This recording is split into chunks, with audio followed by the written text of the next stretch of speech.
તારીખ 1/9/2021 રોજ મોહન સ્વામી મહારાજ સારંગપુરમાં બિરાજમાન હતા.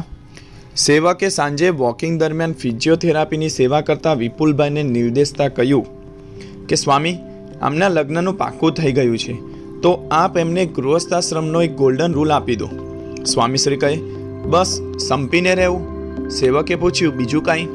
સ્વામીશ્રીએ સંપની સબળતા દર્શાવતા કહ્યું, એમાં બધું આવી ગયું. વિપુલભાઈએ પૂછ્યું, સ્વામી, આપના મતે સંપ કેવી રીતે રાખવો? સ્વામીશ્રી કહે, સંપ એટલે હળી મળીને એકબીજાને કોન્ટ્રાસ્ટ એટલે કે વિરોધ ભેદ ના થાય એ રીતે રહેવું. બંને મળીને એક જ અવાજ કાઢે. તરત જ માનવ સહજ પ્રશ્ન પૂછાયો, પણ સાથેનાનો મત જુદો હોય તો દર વખતે આપણે ઝૂકી જ જવાનું? સ્વામીશ્રી કહે, ના, ત્યાં એડજસ્ટ કરવું. પ્રયત્ન જ પહેલાંથી એવો હોય ને એટલે સંપની ભાવના રહે. સ્વામીશ્રીનું પ્રત્યેક માર્ગદર્શન અદ્ભુત હોય છે, પણ સંપ વિષયક તો લાજવાબ. આમાં મહંત સ્વામી મહારાજે કહ્યું કે બસ સંપીને રહેવું, એમાં બધું આવી ગયું.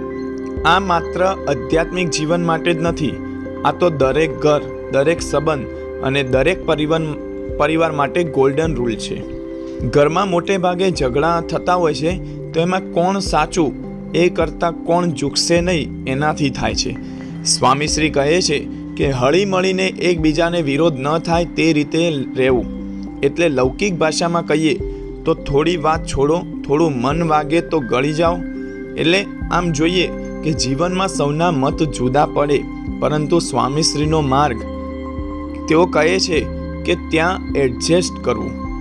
હંમેશા હું જ ઝૂકું એવું નથી, હંમેશા તું જ ઝૂકવા જેવી ફરજ પણ નથી, પરંતુ જે સમયે જેનો મૂડ, જેનું માનસ, પરિસ્થિતિ નબળી હોય તો બીજો એડજસ્ટ કરે.